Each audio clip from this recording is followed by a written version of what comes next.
All right, and we are live. Hello, everyone. How are you doing? By the way, if you can hear us, just put a comment in the chat. Let us know that you can hear us. But I think you should be able to hear us. So, hello, everyone. My name is Mukhtar. Welcome to the PM Therapy Podcast, the live edition. And I have a very special guest. I'm gonna let her introduce herself. But before we do that, the topic that we're going to be talking about today is how to lead when you're not respected, right? So as PMs, I know we face this a lot of times because we are usually put in a situation where we need to lead without authority, right? And oftentimes it can be a difficult position to be in, right? Because you don't necessarily have people reporting to you.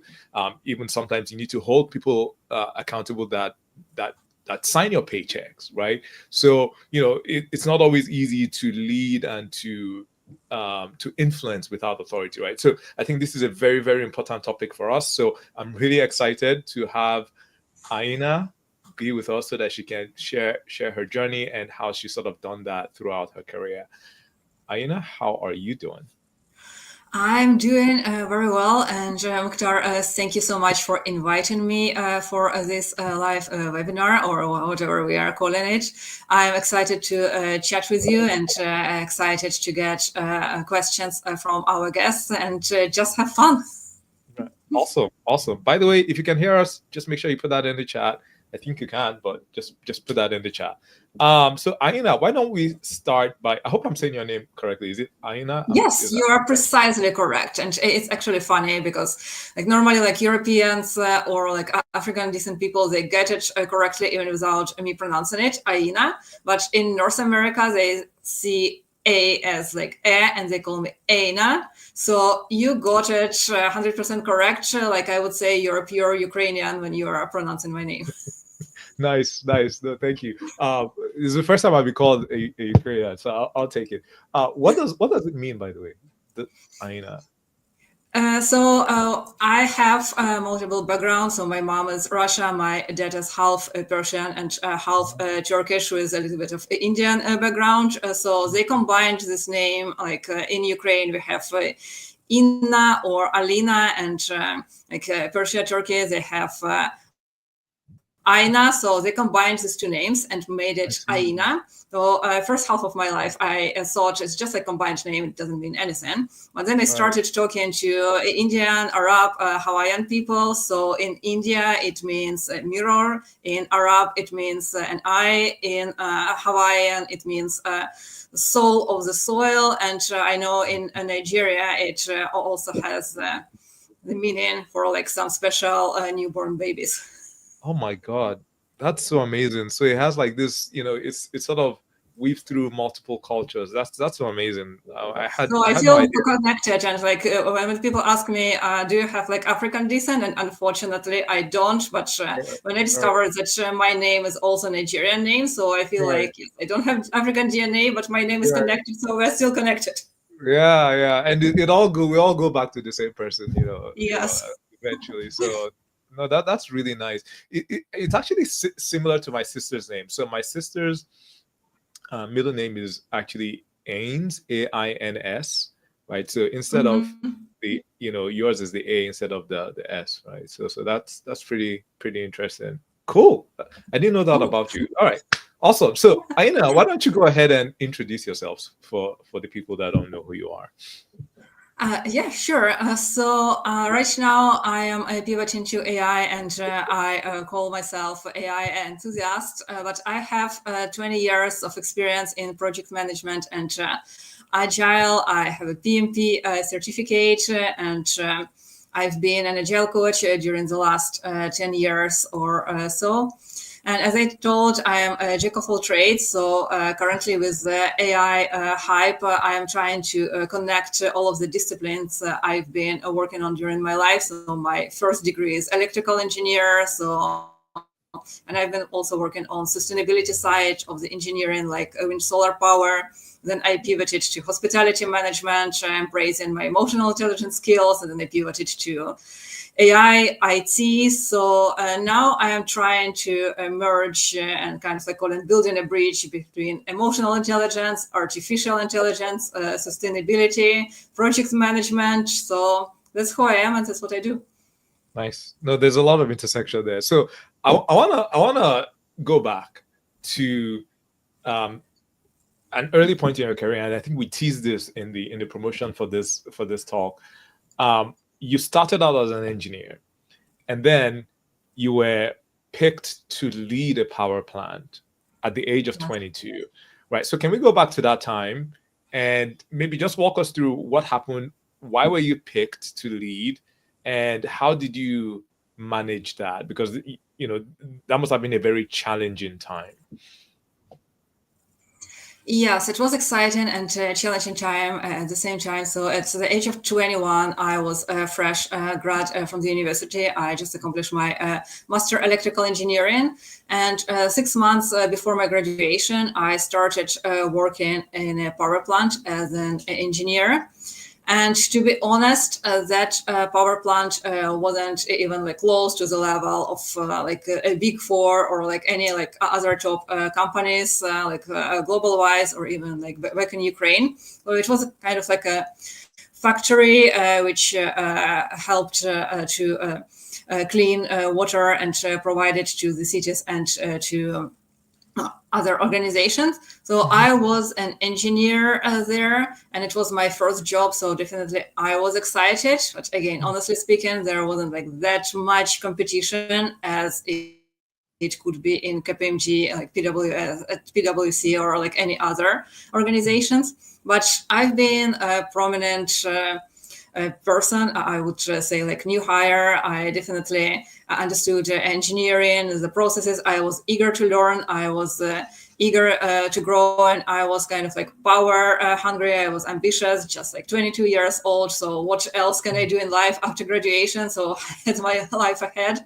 And so with all of that, I was picked as the next lead, and this is actually a devastating story. My boss was my first mentor, and I learned a lot from her. And then, unfortunately, appeared that she has cancer, so she wouldn't be able to no longer lead the power plant. And because I was one of her mentees, the choice was on me, also being ambitious and prominent. So that's how I became a chief of the power plant at such a young age. Okay, so she picked you. She was a mentor. She picked you, and because of her illness, she had to step away, and then you became the chief of the power plant, right? Yeah, so she picked me as her successor, and everybody else on the board approved me because they knew me, they interacted with me. Definitely, they knew that I don't have that much experience as people who've been to organizations for like 10 to like 20 plus years. One of the factors, I've been graduated as like master's electrical engineer. Not many people at the factory had a master's degree. And I was also learning English. I didn't speak English yet, but I was learning, and they were like trying to build international network there. So all of these factors were kind of like positive to me. So at the end, most of them agreed to pick me as the next leader. Okay, so you didn't necessarily have the most experience, but in terms of your qualifications, so you could speak English, you had a master's degree, so that sort of put you, and you were ambitious, and so that sort of put you in a position where they approved that you should lead the power plant. Is that? Yes, and I was also eager to learn and like stay out of the like work hours, and I raised too many questions. I followed other people, like other leaders, the like board directors, and I've been challenging them, asking questions. So okay, like we are doing that, why don't we do this? Why don't we do the continuous improvement? Why we are having these processes? What if we go to the different direction? So what is going to be? So I kind of like kept bothering them with all of that, and they're like, okay, let's make her a leader so she can try it out herself. Right. Okay. So no, that makes sense. So now you're picked as the leader. How are you feeling? Like, are you feeling confident? Are you feeling intimidated? Like what's that like maybe walk me through what's going on in your mind at that point when you are now the Yeah, chief. so moving back in time when I was just turned 22 years, and definitely right now I would feel totally different. But at that time, first of all, I was proud of myself that I am such a young person and I'm already at the director level. I am enthusiastic, so now I'm a lady boss. I'm so ashamed about it right now. And I can run the factory. And definitely I was scared because there was like lots of responsibility and we were working with a high voltage. So I was literally responsible for life and death of my team, because I was the one who was signing the papers for like the field work for the electricians I've been running and I've been leading. So even like one tiny mistake from my side, and we were working like 35,000 volt. So one tiny mistake and literally the person is dead. So that was extremely stressful. I've been like reviewing the papers 5 to 10 times before providing my signature, and also was leading people on the field. And before people start working and like touching the electricity, I was like the lead. I was always the one who touched it with my hand, because if somebody is supposed to dead, I believed as a leader, it's supposed to be me. So this part was extremely stressful for like a young person, like 22 years old girl. Yeah, no, that's really powerful. So you are in this situation. How are you? So now your mentor is not really in the picture right now. It's you. So how are you able to manage? Like, how are you navigating? Like, what's helping you to navigate this challenge? So when I started leading, I was kind of in between my ego and my servant leadership. So definitely my servant leadership won eventually when I understood that I am responsible for my team, first of all. And I want to make sure that they're safe, they're protected, and everything is fine. And they also trust me as a new leader. And it was challenging because most people there been working in an organization for like 20 plus years, and the oldest person has been in his 60s, so he spent like 45 years in the organization, and I was just 22 years old in total in my life. So their knowledge was way higher and comprehensive than mine, but I needed to lead them and I needed to tell them what to do. So the first day when I showed up to the team and started talking, they pretended that I'm not even in the room. They continued chatting with each other. They continued like doing things they've done before I entered the room. And when I started talking, it was like total ignorance, like I'm a ghost or whatsoever. Okay, definitely inside I was extremely upset and devastated that my team doesn't respect me. But okay, I am a leader, so I needed to do something. So the first day, I was also kind of like ignoring them. So we were in the room and I was doing my stuff, they were doing their stuff. But then the next day, when it came to the field work, I told them, so this is what we need to do. If you are not listening to me, the higher director will come to us and all of us still need to do the work. So I would recommend you to listen to me before we escalate this conflict to the higher level. I know not the best leadership practice, but that is the only one thing which came to my mind. Right. So, okay, we went to the field, and then they are like, so, okay, boss lady, tell us what to do. And I'm like, okay, so based on my experience from the past year, we need to do first, second, third, but you've been here way longer than me. So I might be mistaken. And before we actually do the work, I'm open for your feedback. So despite I'm a leader on paper, you recommend me what to do. And that was the first step when I started gaining their respect. They're like, okay, so she's not really bossy. So she respects our experience. And also the recommendation I provided was correct.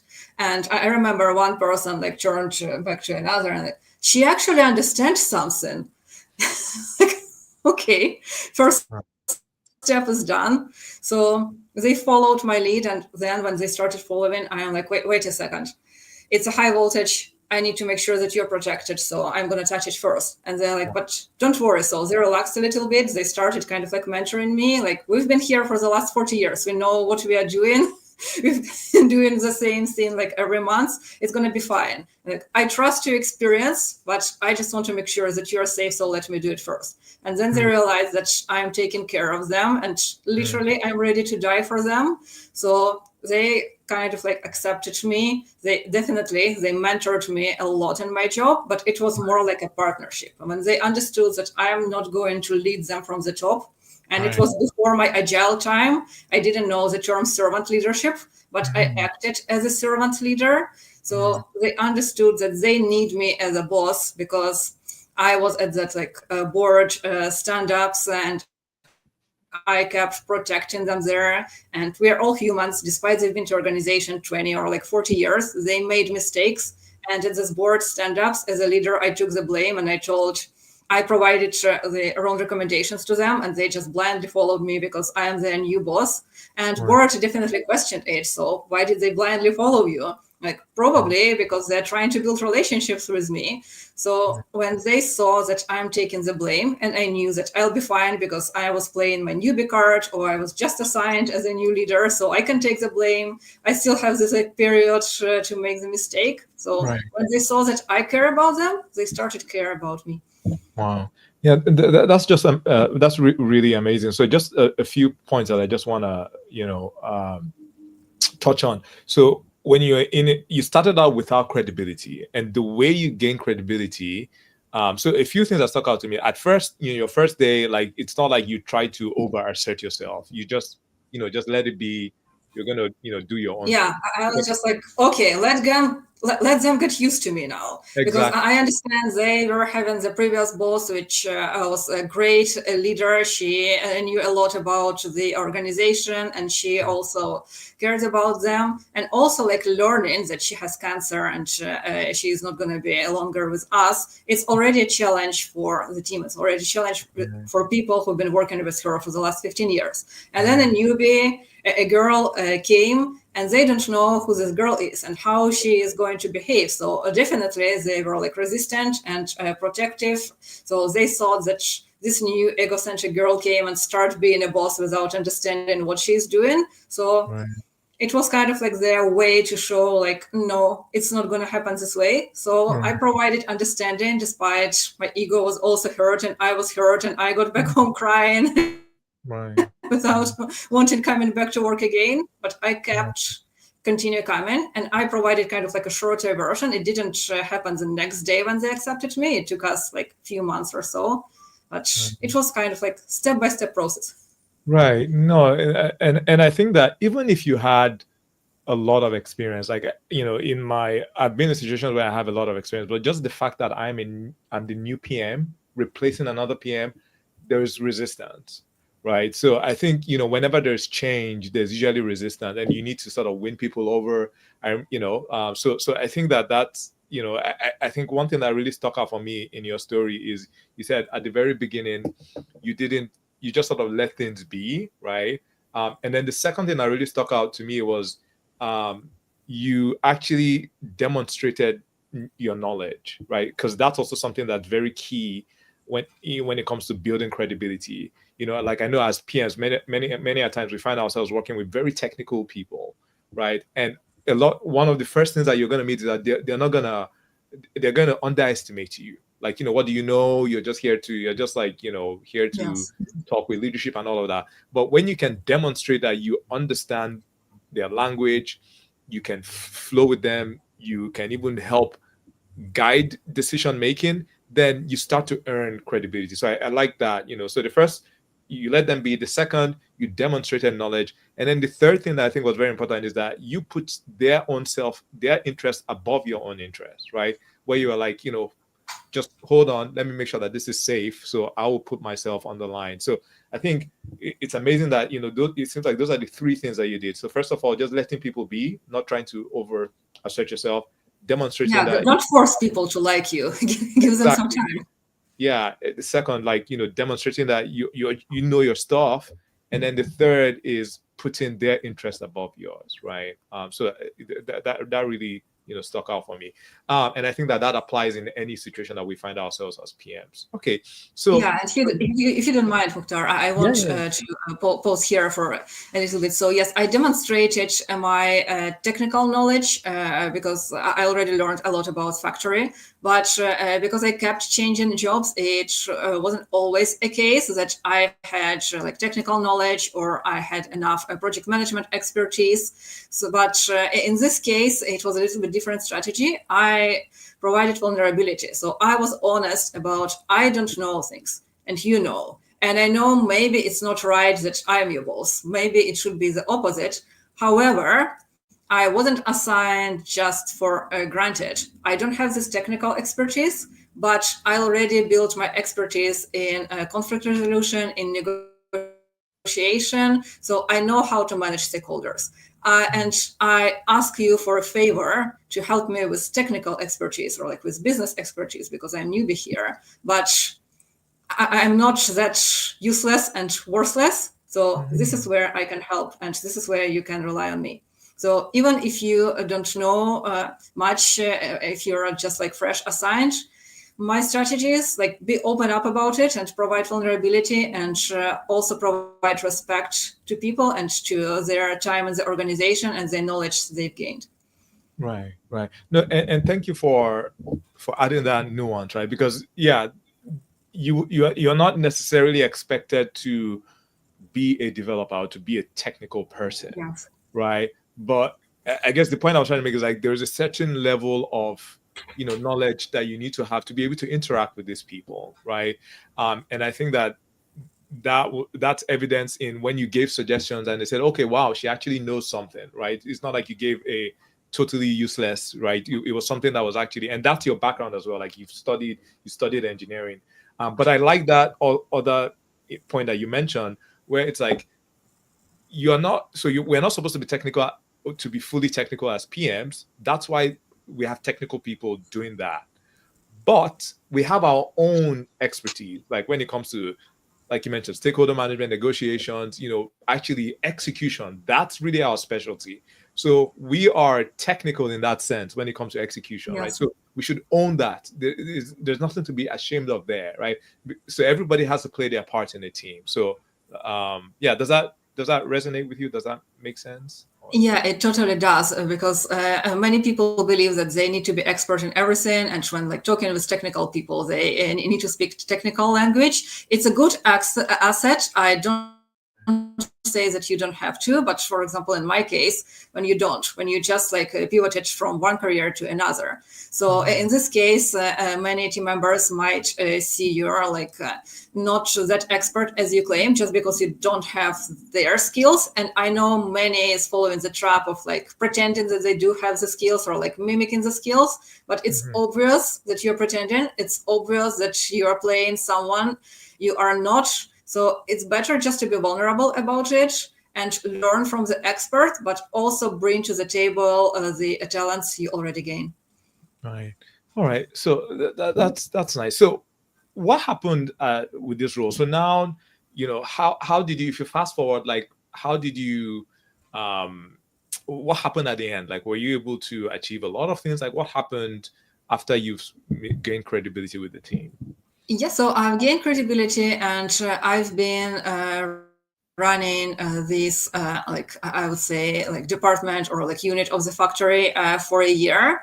But then I felt like I'm gonna stuck here because it was still like 2009 or so, and it was like back in Ukraine in a factory city. So women never went above that level. Beyond that, it was like mainly like male dominated, and I knew that even if things will change, it will take me at least like 10 or more years. And when you are like 23 years old, 10 years sounds like a lot, like half of your life.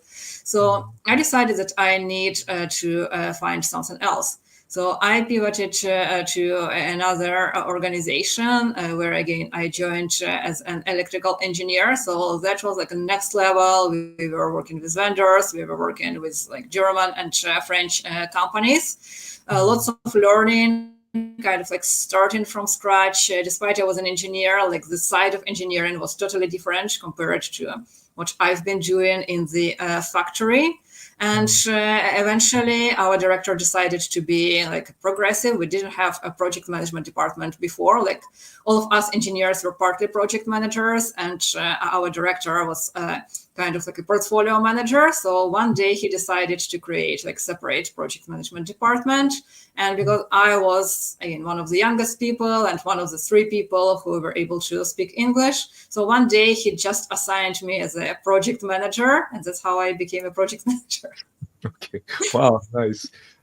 Yeah. Accidental project manager, like Yes. many of us. Okay. So now you've moved on to this new company, and it's a different type of engineering, and you're learning a lot. But because again, like, so I'm seeing your language abilities are also coming back, right? So now because you can speak English, and probably Yes. they can see that you're ambitious, you want to grow, so they assign you to be so did they assign you to be a project manager, or did they say like, did they tell you, okay, now you're a new project manager? How did that happen? Yeah, I keep throwing my hook on the table for like multiple interviews. So the way it was, I was doing my engineering project, and our director entered the office and looked at me in his like typical manner, and just until I realized that he's trying to maintain eye contact with me. So I looked up, and he's like, "Good morning. Since today you are a project manager. Here is a PM book. Study it in your free time, meaning after 5 p.m., and schedule a meeting with me in 1 week. I am eager to hear your thoughts about it." Oh my goodness! Wow. Okay. I can. That was my transition. Oh my goodness! Well, that is very different. I think many PMs did not come into project manager like that. Wow. All right. So he gave you the PM book and to study it. All Yes. right. Oh my goodness! Like even for me, when I was studying for the PMP, like I found the PM book very difficult. Right. That's why I used Rita. So the Rita, Mhm. like I found that more accessible, and I don't know, it just worked better with my mind. But the PM book was almost like a reference document for me, reference book, as opposed to, okay, this is how to learn project management. All right. So what was that like? Now you have a week, and they've given you the PM book. So what happens next? Yeah, I felt exactly the same about PMBOK. And like years later, when I was preparing for PMP certificate, I discovered Trita, and Trita was way better because my brain is not technical. My brain is more like soft skills, emotional intelligence, etc.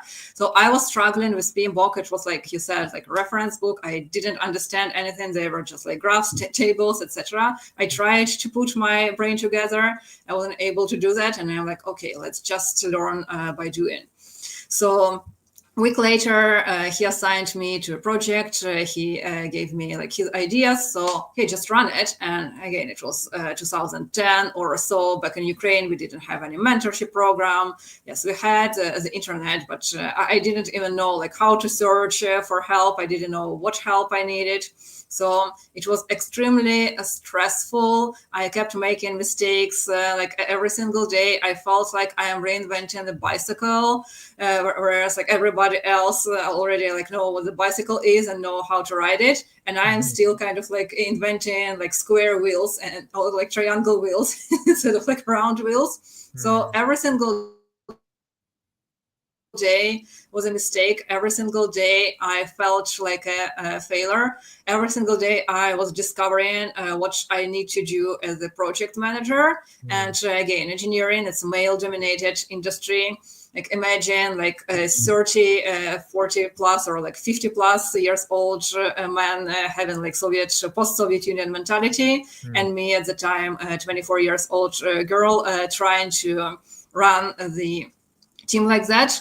And also, unlike engineering, being a PM, it means like lots of communication with vendors, communication with stakeholders, lots of emails back and forth, lots of calls back and forth. And every time when I was trying to contact like another factory or another vendor, obviously engineering field, there was another man in his like 40s or 50s, and it was like he called back to my director asking like, why your secretary is talking to me? And he's like, no, she's not my secretary. She's my project manager. And he's like, can I talk to somebody who is more senior, who is more like level? So they didn't reply to my emails.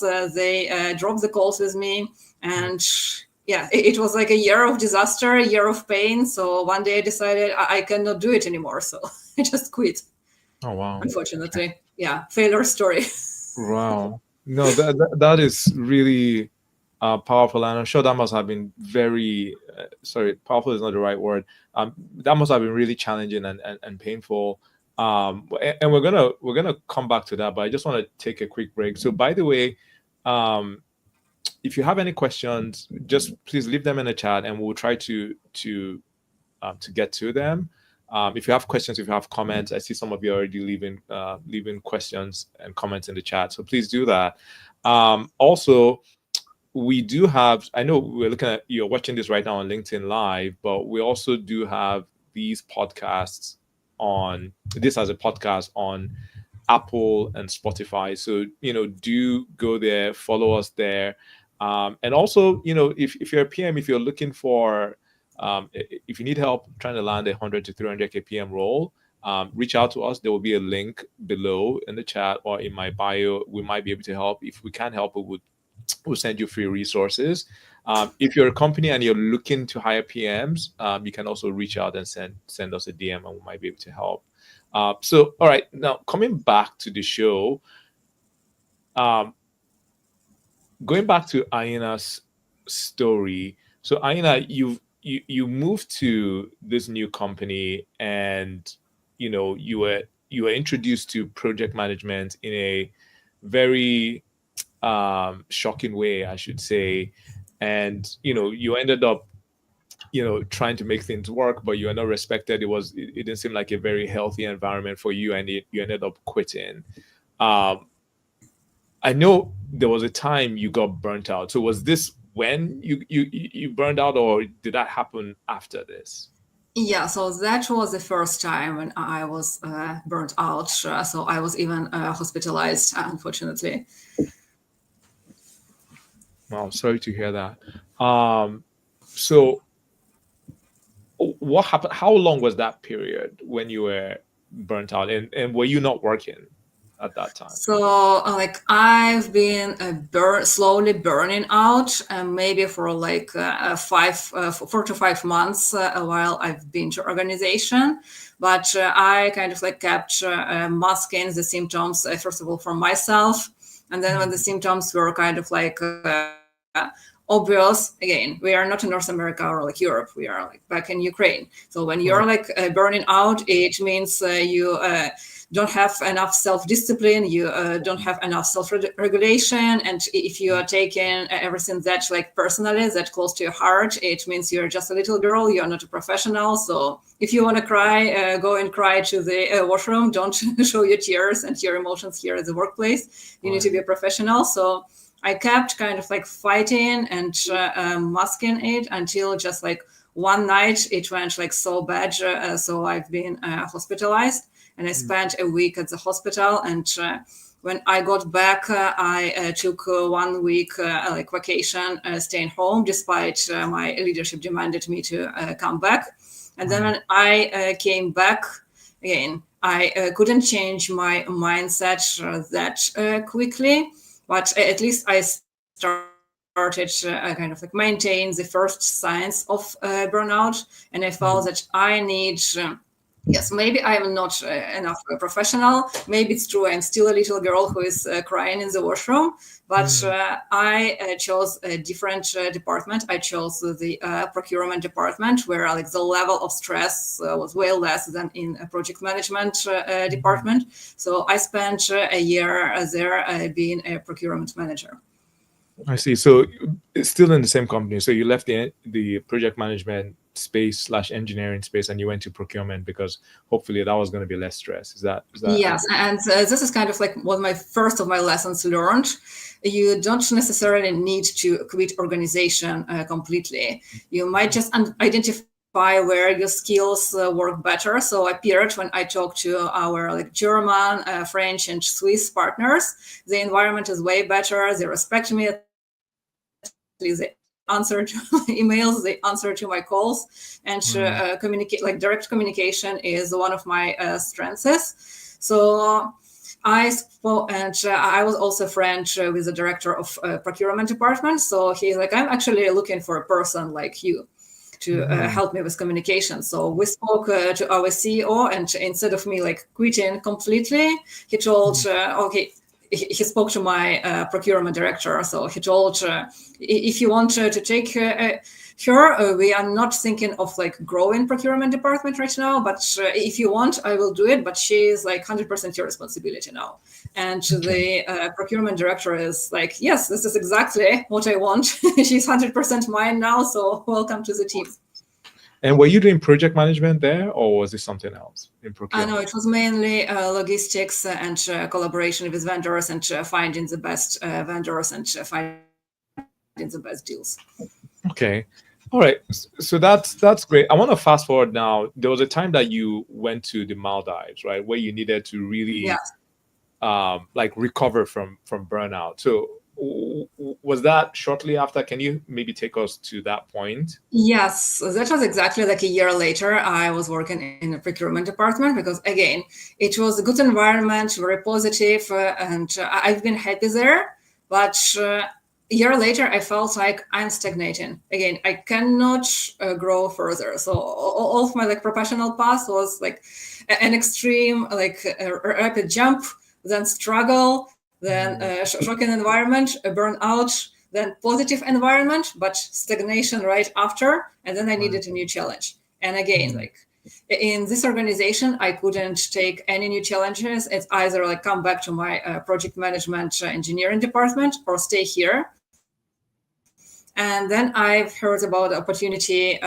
Actually, the first it was Australia, so I applied for Australia, but it was like a rapid change. Again, they were looking for like people working in the hotel, like receptionists or the front desk management, and I had zero experience with that. So instead of Australia, they offered me a year in the Maldives, initially as a reception and then a front desk manager. So I accepted that offer. I wanted changes. I wanted to move abroad. So, okay, it's not project management. It's not engineering. It's not what I've been doing most of my life at the time, but I'm ready to challenge. So I just packed my luggage and moved to the Maldives. Oh, wow. So by yourself, you left home and you moved. Oh, wow. So would you say that's kind of like your personality? You're adventurous. You like to try things. Is that your personality? Yes, this is part of my personality. I always wanted to travel. When I was a child, I learned all of the countries in the world. When my parents gave me a globe for my 11th birthday, I spent hours just like rolling it around and learning the countries, learning the capitals, learning the flags. I could draw you a map with a capital and a flag just like with my closed eyes, but I didn't have a chance. So finally, later, I got the opportunity to move to the Maldives, which felt like I am going to the moon or to the Jupiter. So when I got the chance, it was definitely challenging for me to leave my parents, to leave my husband. I was married at the time, but the eager of like chasing the new opportunity, the adventure was stronger. So having like really heavy heart, I just took my luggage and went to the new world, to the adventures, just to see how it's going to be. Wow, not many people will do that. So how long were you in the Maldives for? So I had a year contract, but I wasn't able to stay there longer than 9 months. So 9 months later, I just broke a contract and moved back to Ukraine to prepare my papers. And 3 months later, I moved to Canada. I see. All right. So that prompted you. I guess your move to Canada prompted you to leave the Maldives to come back to Ukraine. Right, so you can prepare for Canada, right? That was the... Yeah, I couldn't go to Canada directly because I needed to prepare papers. I needed to source it out. But the Maldives, they unlocked this like adventure spirit in me. They showed me that the world is way bigger. There are way more opportunities, and you might be way more respected in other countries compared to Ukraine, because it was like day and night the experience I had in Ukraine and the experience I had in the Maldives working for the Italian hotel. So I realized that I might be respected, I might be heard, I don't need to go above and beyond to gain that. So maybe like the place I've been living, it's not the best for me. It's not the best for like the ambitious and ideas I had. So I need to look for something further. And then I picked Canada, and it was 2014 at that moment. So the first Russian invasion happened in Donbass, where I'm from. So I wasn't able even to land to my native city because the airport was blowing off 3 days before my departure from the Maldives. So the plane landed in Kyiv, the capital of Ukraine, instead of Donetsk. And then I just felt like I just need to move now or never. I cannot stay in Ukraine anymore. So I prepared papers. I applied for hospitality management college as a student, just the first, the easiest reason to leave Ukraine. So I've been accepted, and that's how I moved to Canada as a student. So when you went back to Ukraine, you said that you couldn't even go to your hometown because it was being bombed. Were you able to meet with your family, or like how was that? You said you just had to go to the capital and then leave that. So were you able to see your family?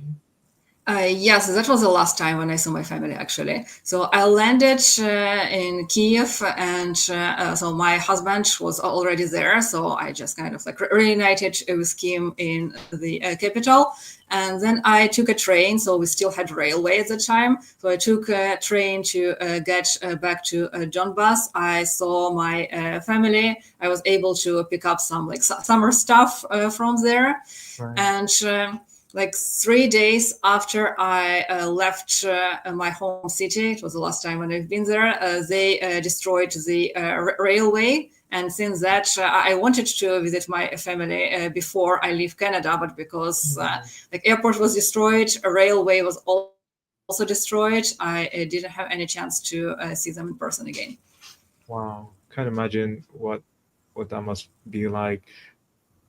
Just going back to burnout, right? Because one of the reasons why you went to the Maldives was because of burnout, and then you spent time in Maldives. So has that challenge been solved now? Like, before coming to Canada, like did Maldives sort of help you with recovery?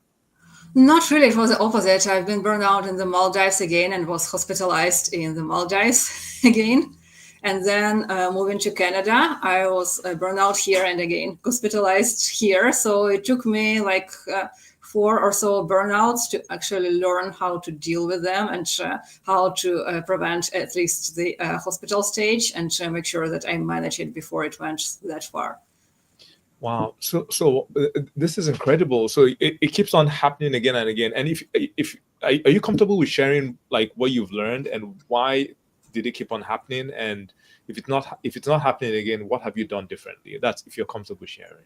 Yes, of course. So why it was happening? Because I took everything closely to my heart. If I made a mistake, I felt like I'm a total failure. I don't deserve to keep this job. I don't deserve to have this title. I will probably need to do something simpler, like, I don't know, cleaner or dishwasher, and kind of like keep biting myself over and over again.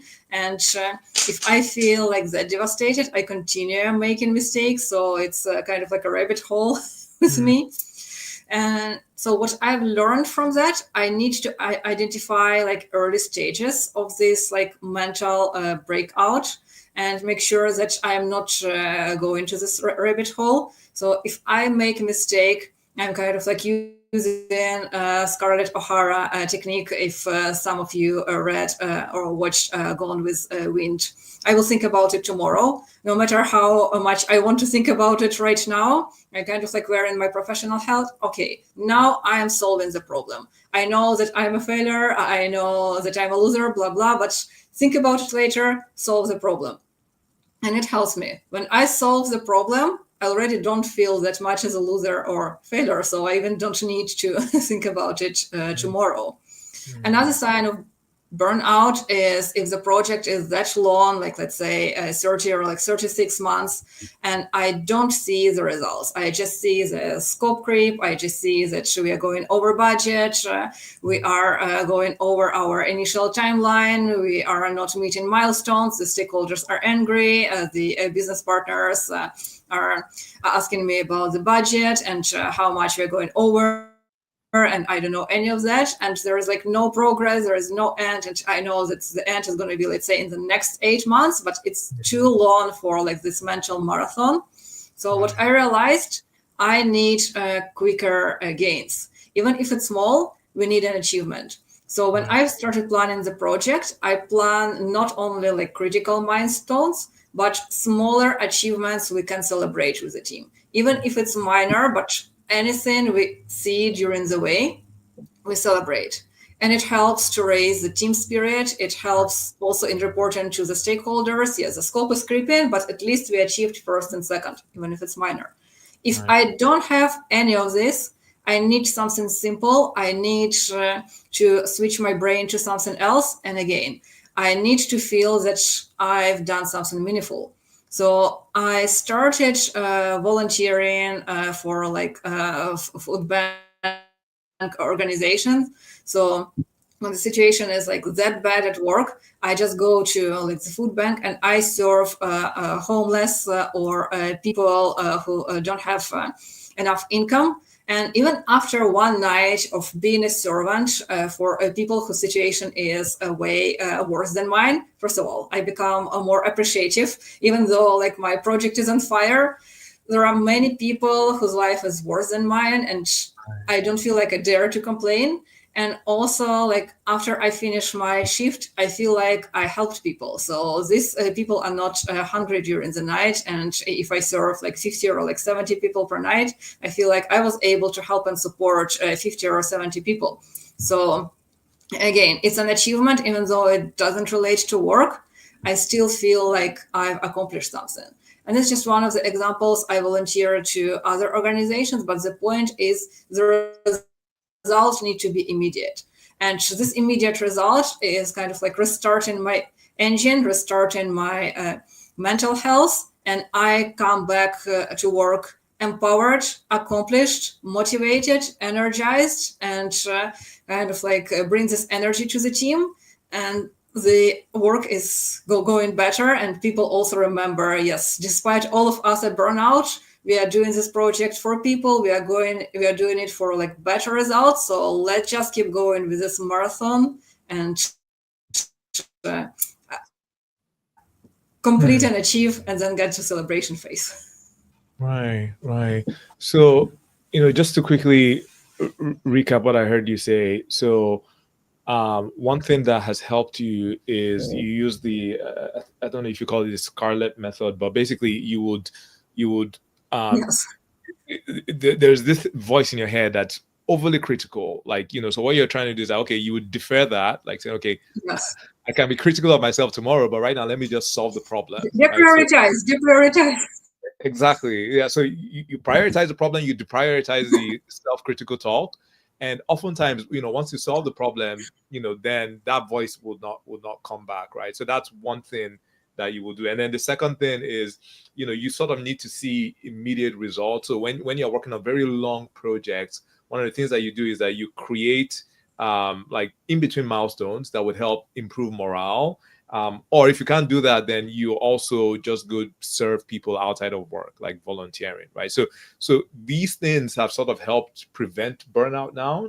So is that accurate or no? Yes, it is precisely accurate. And yeah, I think my last burnout was 7 or so years ago. So and also nowadays, ChatGPT and other AI tools are helping me a lot with that because I kind of like write in my diary. And before I was just writing diary and reflected on my own, but now I write every single day in ChatGPT, and I also prompt it to show me the first, even like minor red flags of my burnout. So like, if I am like too stressed today, or like my health is not the best today, it's fine. But if it's happening like 3 to 4 days in a row, I don't notice it because I am like too busy with my projects or with my other priorities. And then ChatGPT notifies me like, and we also like have a score of the day. So if the score is lower than 6.0 out of 10, it notifies me like, hey, you need to make sure that you are not burning out. So if it happens like lower than 6, like 4 or 5 days in a row, it's already a red flag. And ChatGPT is messaging me like, I highly recommend you to reconsider your path. I highly recommend you to reconsider your priorities. It's been already 4 or 5 days. And like, seriously, I haven't noticed that, but now it's right. So what can I do to prevent it? Like how I can shut down my brain, at least like for the next day or so. So I might take a sick day just to restart my brain and to volunteer somewhere, or just like reconnect in nature, or like whatever other like techniques I have. Or if I don't have this luxury to have a care day or like to take a sick day, again, I volunteer. I Google whenever I can volunteer today to provide the immediate result, Right. and it definitely helps. So the next day, my result is beyond 6; it's like 7 or even 8. So my GPT shows me like green flag. You're good now. Continue. No, this is really interesting. I really want to double click here. So, do you have did you create a custom GPT, or do you have a prompt Yes. that okay, so you create a custom GPT, and can you just what's the instruction like for that? Just high level, like what are you asking ChatGPT to do? Just briefly. So I asked it to be my business coach and also like a health advisor, and monitor my daily score, and calculate and monitor my daily score. So I asked ChatGPT to create the like table what we are monitoring. Like we are monitoring health, we are monitoring communication, we are monitoring like frustration level. So I write down my diary every day, and if I don't point something out, the prompt is to lead me with a question. So how you actually felt about it? How much stress did you feel that you gained during the last 8 hours? Was it like between 0 and 10? So what would you say, like 6, 8, or like whatsoever? So I prompted to lead me with questions like that, and then calculate a score at the end of the day. All right. So you have a score for health, for communication, and frustration, or is it just one? Is it one score? So we have like 10 to 15 questions to score, like Right. how I felt after like communication with my stakeholders, because I used to Mm, have a very like challenging stakeholder, and it right. always brought me stress. So when I stopped communicating with the stakeholder, we removed this question. But for those like 4 to 5 months, it was one of the points in the score. So how many conversations did you have with that stakeholder? What was your mood and energy before that? And what changed after the call? So another point was how did you feel like physically? Yeah, because it also depends. Like, are you working sick? Are you having like fever and you're still like coming to work, or are you feeling like empowered Right. and 100% healthy?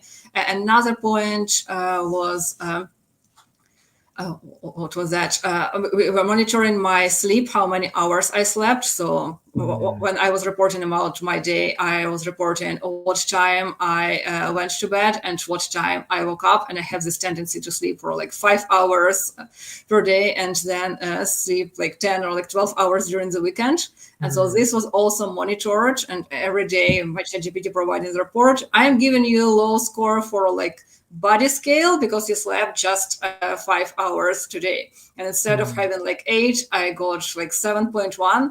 And it also bring like gamification to our connect, because I feel like I could get 8 for today because everything else was great, and I just lost points because I didn't sleep enough. So next day I will make sure that I slept enough, so I will get my 8.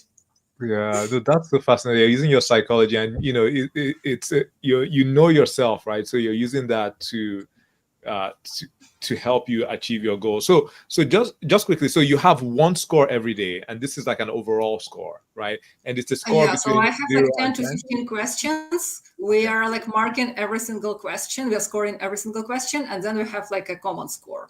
So I for see. example, as I said, like I might have like 10 out of 10 for everything, and then like Right. 3 out of 10 for like sleep. And then and it affects Right, common right, score. And then like, okay, I need to be better at sleep tomorrow, so I will have a better score overall. Okay, so and you take all of this and you get one score, like one average score from all of that. Is that for the day? Is that correct? Yes. Okay. Okay. And then when you have that, so how do you now know when you are at risk of burnout? So, is there a particular threshold that you know that, okay, you need to watch out for signs of burnout? Yeah, it was an experiment. So I've been doing this diary for like the first 2.5 months, just to see the Mhm. score, just to see the patterns. And then my ChatGPT has like a database of all of this, like 2.5 months of diaries. And then I asked it to analyze it. It provides me with patterns. Some of the patterns were like surprising. I also asked to analyze the score, and like having this experimental way, we figure out that the red flag is going to be if the score is lower than 6. Again, so Okay. we created our own metrics. We created our own like report system, and then Right. doing experiments, we figure out where is this trash line where it needs to like bring the alarm. Okay. So that threshold is 6. So if you're getting 6/10, regularly, then it means that you need to watch out. You need to change something. Yeah, if I'm getting 6 like 4 or 5 days in a row, it Right. means I need to watch out myself. Okay. Wow, that's really fascinating. And you're very disciplined as to doing the journaling every day. Like you do that without fail every day, right? Yes, because I am like retrospective obsessed. So I've been doing the self-reflection even before ChatGPT was created. I was Right. like writing my diaries, but sometimes I'm just like lazy to run to write the diary. So at least at the end of the day, I was writing some like points and Right. tried to reflect with my own. But it's quite boring to reflect, just like Right. rolling my brain and trying to reflect on what happened during the day. With ChatGPT is more interactive. It feels like you're Yeah. reflecting with another person. Right. And the reason I'm really spending time on this is because I don't know if you saw this report, but they looked at various professions and which Mm-hmm. ones are the most likely to suffer from burnout, and it was us PMs. Right? We were really high on that list, right? So that's why I'm really, because I know that this is not. I'm sure that many people listening to this are experiencing burnout right now, or they are on the verge of burnout, right? So that's why I'm really spending time here to sort of see how you manage it. And you know, um, I hope this doesn't come out wrongly, but you have experienced burnout. You've burnt out 4 Yes. times and you've been hospitalized. So I think you have, there's a lot that we can learn from you, right? So that's why I'm really spending time on this. There was going to be a question that I was going to ask, but I forgot it. But yeah. Anyway, so now you said the last time that you've been hospitalized or you burnt out was 7 years ago. Is that correct? Yeah, 7 or so. I don't remember precisely, but Yeah. at least 7 years for sure. Yeah. And this system works for you. You feel like you have a good handle on burnout right now and burnout prevention. So definitely, I cannot brag that I will never be burnout in my life. Any of us have the security, no matter how good you can like maintain your first signs. But I would say like burnout is kind of like getting a flu. So eventually, sooner or later you will have a flu, no matter like how good you take care of your health and like what vitamins or like medicine you take. But what is most important is to identify that you are getting cold or flu at early stage as possible, and do the prevention measures. So Right. that's what I am doing with my burnout. I'm still like burnout from time to time, but like the impact of this burnout is way less than it used to be, and the recovery time is also way less than it used to be. Wow. Yeah. All right. That makes complete sense. I remember the question I was going to ask. So the daily journaling that you're doing, how long does that take you? So I think in total it takes me like close to an hour, but I don't do it like at the end of the day, because like spending an hour in the evening, it's lots of time. So I do this journaling like throughout the day. Let's say like I had like 15 minutes meeting and I have another 10 minutes before my next meeting. So I spend this like 10 minutes reflecting on what's been happening, on my feelings, on my emotions. So ChatGPT is asking me questions. So right now it's 12 p.m. So how do you feel? Like, what is your energy level? And that's how we monitor. Okay, my energy level was like 6 in in the morning. So it means I didn't have enough hours to sleep. And then it raised to like 10 during the lunchtime. So it means my meetings were like extremely productive. And then it dropped to 6 again at the end of the day. So it means something happened between like lunchtime and 5 p.m. So maybe it was like toxic stakeholder or like whatsoever. And at the end of the day, so yes, I keep like writing this journal maybe 4 or 5 times per day. So like spending 5 to 10 minutes. So at the end, it's like 45 or like 50 minutes per day, but I don't feel this time. Right. And no, I've never actually thought about, because I also do journaling, and one of the problems that I have is that I cannot be consistent. So there's sometimes like I do it, for every day for 2 weeks, but then after I stop. And I think part of the problem is like I have a lot to dump out sometimes, and it's just like, oh my goodness, where do I start? I just so it's kind of nice. Like I haven't quite thought about just doing it throughout the day. Like when something is happening, instead of waiting until the end of the day, just do it right there and there. And I can imagine it also even helps you manage your emotion at that point in time, right? Because I know for me sometimes like I get into this state, I'm not quite sure what's going on. But it's like there's been build up. Like I've accumulated a lot of things throughout the day, and now I don't know how I got here. But I kind of like what you mentioned about just in the moment journaling, and it could just help you even regulate yourself. Yes, and also the tip for our listeners, like I don't like using voice messages. I prefer writing. That's why it takes so much time to me. But when I write, I reflect. When I use my voice, I don't know where to start. And then I start kind of like rambling and forgetting why I'm saying that. So I prefer writing despite it takes a long time. But for people who prefer like voice messages, ChatGPT can easily recognize your voice. Right. So you might spend like just a few minutes just using your voice, using the recording, just like talking how you feel or like whatever criteria you have to monitor your burnout, and you will get the immediate feedback. So sometimes when the debates were like that heated, I get a message from GPT. Before you get to your next meeting, if you have 5 or 10 minutes, I recommend you to take a cup of tea or like coffee, to go to your balcony because I work from home, to reflect on the water because I have a view on the Ontario Lake, and then come back to the meeting and also monitor your score, how it's changed during the last 10 minutes when you were away from your monitor. Wow, amazing. Yeah, it's fascinating to see how people use AI and ChatGPT, and thanks for sharing that. I also use ChatGPT quite a lot, but there's a part of me that just feels like I'm giving away too much to this company. I know like that's a separate conversation because like there's just like if they want to use that for nefarious activities, like they can. But anyway, that's a separate conversation. But I just thought I should just inject that into the conversation just to keep it a bit balanced. So now let's fast forward to what you do now. So I looked at your LinkedIn profile. You do so many things. I saw you're a CEO. You've written a book, or maybe even some books. You speak. You're a coach. So can you just like what are all the things that you do right now? Yes. So my full-time job is working for Sun Life Canada. I am a Scrum Master, Agile coach there. So we are working with Salesforce tools, but I'm trying to kind of like immerse myself in AI side there as well, because it's fascinating to observe. First of all, it was fascinating to be a part of the large transformation, like organization like Sun Life. It's hard to find organizations that scale. So I've been doing Agile transformation there. And now when like the heavy lift of Agile transformation is done, I am running the team and like more in depth with Salesforce and AI. But I feel like it's not enough for like aspirations I have. So I started Be Agile as a consulting company because I want to work more with leaders, like to empower leaders and make sure that they're avoiding burnouts, but instead they're working on fascinating things, and also consulting them on strategy and execution. And now this year I'm adding AI consultation to this belt, and also recording lots of podcasts and videos, like educational videos on what is happening with organizations, transformations, and AI side.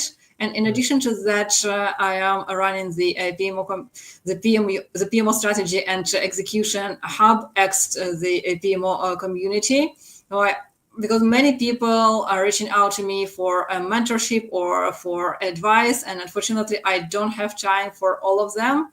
So I decided why not to create a hub where people can exchange the innovative ideas, to learn from each other, and not just learn from theory, but actually like participate in case studies, like bring up ideas. So we are kind of like having mini Shark Tank here, and I hope eventually to have sponsorship so we can actually implement the ideas, not just leaving them at the case level, and also unite professionals globally. And that's how I ran that book writing challenge, having 40 people from 29 countries and 6 continents writing about their pain in the PMO field. So yeah, that's what I do as a professional.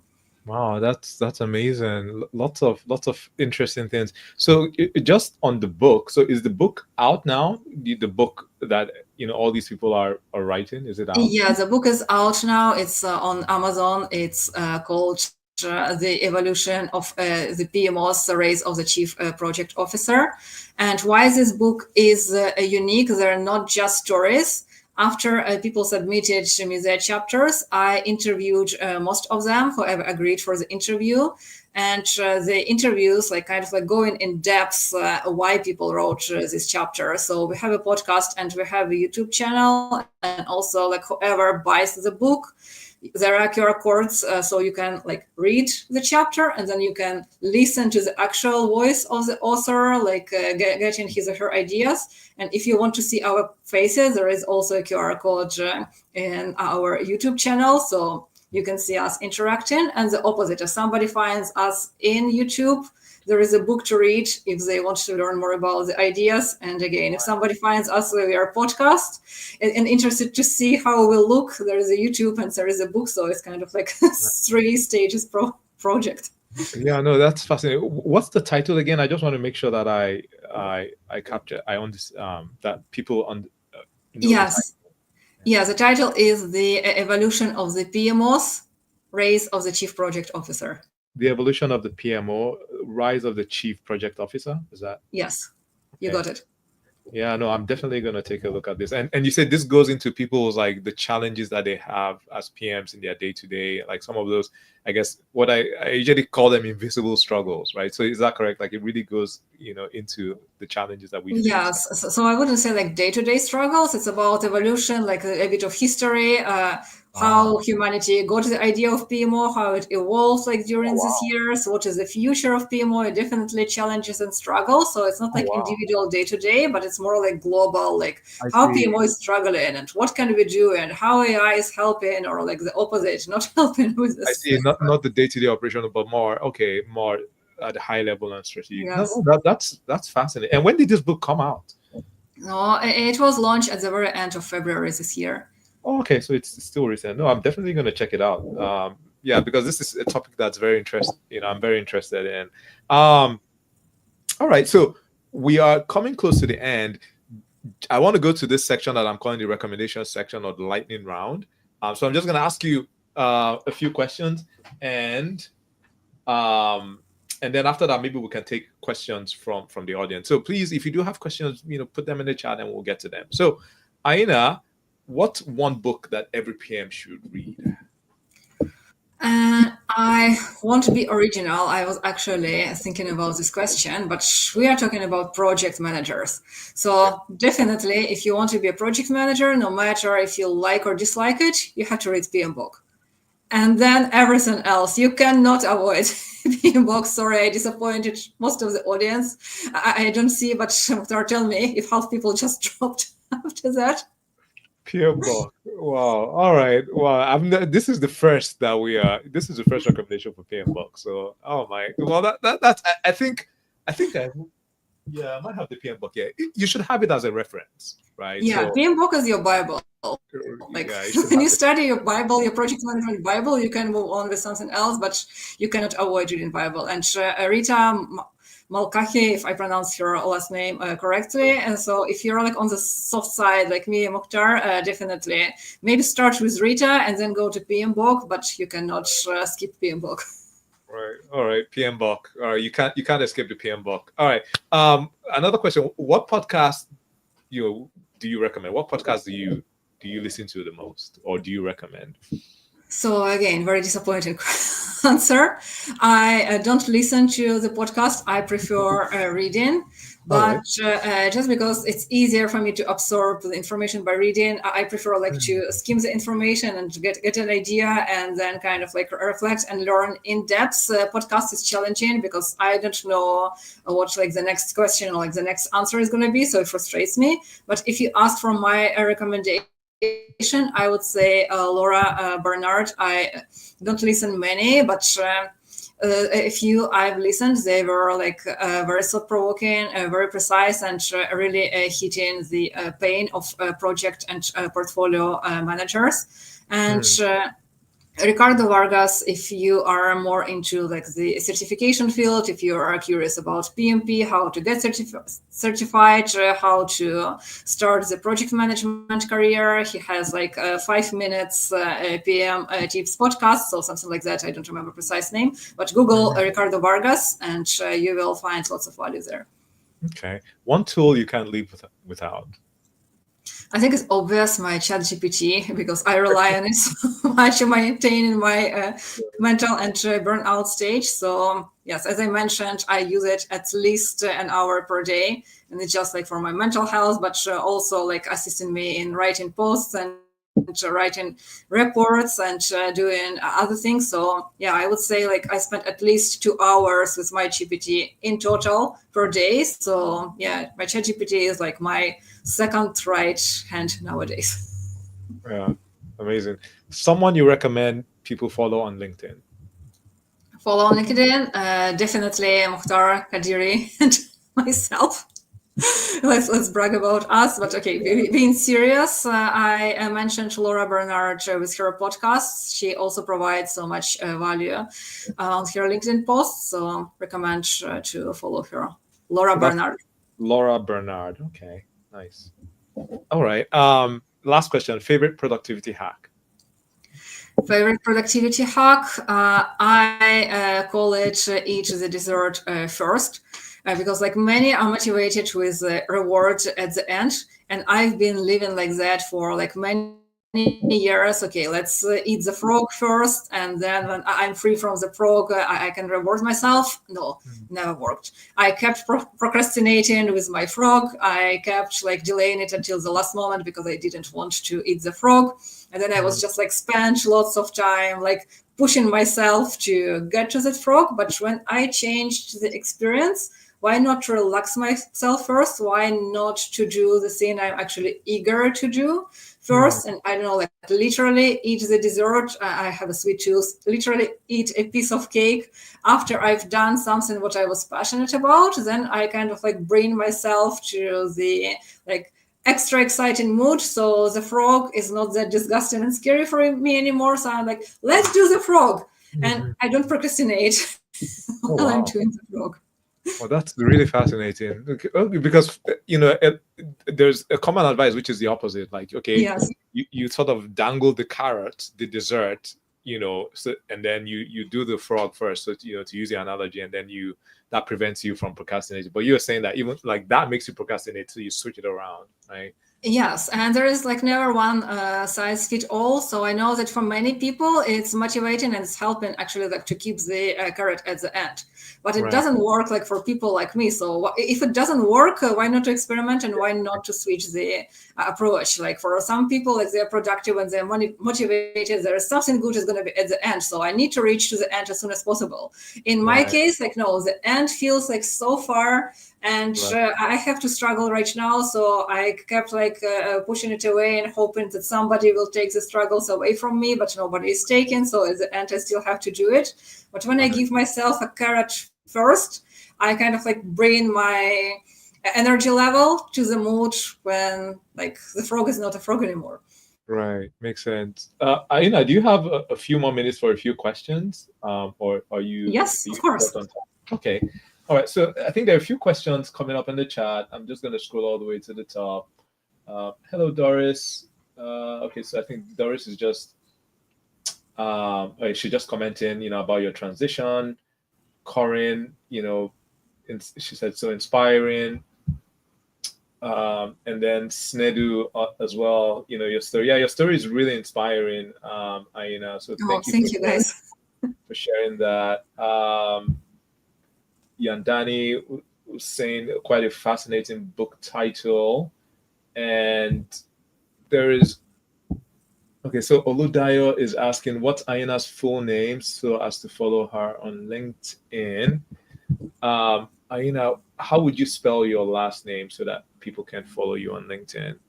So my full last name is spelled Aliieva, Aliieva, but not many can pronounce it. The best case scenario is Olivier. So I shorten it up to Alive. So it's like the word Alive, Alive. So I think on LinkedIn I'm Aina Aliieva and Alive in brackets. So just look for any of these last names and you will find me. Right. Awesome. Next question from Yandani. If AI could do 40% of your team's tasks tomorrow, how would you restructure the project to deliver better results without losing team value? Oh, I love this question because, yes, AI is reducing our monotonous tasks, the tasks we don't need to spend our creativity or like embracing communication. And you guys know, if you studied a PMP, that 70% of the time of the PM is supposed to be communication. But do we spend this 70%? I doubt that because we are hiding behind the reports, behind the dashboards, behind the like meeting notes, etc. So now we can delegate all of this to AI, definitely keeping a human in the loop. You always need to check your meeting notes or reports you're sending to leaders because AI is AI, but we need to make sure that it provides the correct results. So it actually frees us time for something what many are terrified is communication. It's talking to your stakeholders, talking to your team members, talking about why we are doing this project. So now we have time thinking about like why we are doing this, because sometimes we are in like time and budget in a scope with the project. We are ahead of time, but then we launch the project and appeared our clients don't need this project at all. So all of this time we've been climbing the wrong ladder. So now by delegating this, we can actually think, are we climbing the correct ladder, and does it make sense, and what is our North Star, what are our organizational goals, so what we want to achieve, and the same at the team level. So how we as team can support our organization with its goal, how can we resolve our like hidden conflicts inside of the team, because it's kind of like code refactoring when the code is keep like accumulating and we never have time for this. So now when we delegate this boring tasks to AI, we have time to clean up what is under our regs right now, which is communication, which is understanding who we are and what are we doing and why are we doing. Again, alignment with stakeholders, because why scope is creeping most of the time, because some of the stakeholders weren't engaged in the initial stage, some of the stakeholders weren't aligned, and then these people causing problems, despite like from their perspective they are not causing problems, they're just trying to understand what is happening because they weren't involved in the stage they were supposed to be involved. Now we have time for all of this, and I believe we won't have more projects, knowing that AI can take our routine stuff, but we will deliver more meaningful and better projects. Right. So basically, AI would help us with the mundane, low-level tasks, and then we can focus on, the more high-level tasks and the tasks that we are particularly, as humans, better suited to do, like communicating, better conflict resolution, and also ensuring that whatever we are delivering is aligned with what the business needs, right? That benefits realization piece, right? Is that Yes, okay? exactly.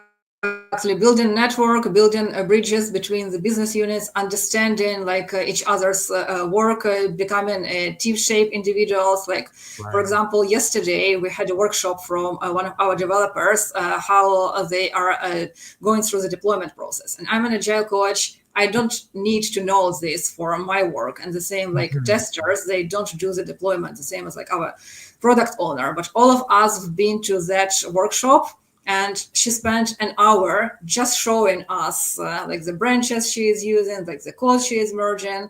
And when she finished, like one of my testers told, wow, now I have like full respect and appreciation what you guys are doing, and I understand your pain. And the same it was like from my side, the same was from our product owner side.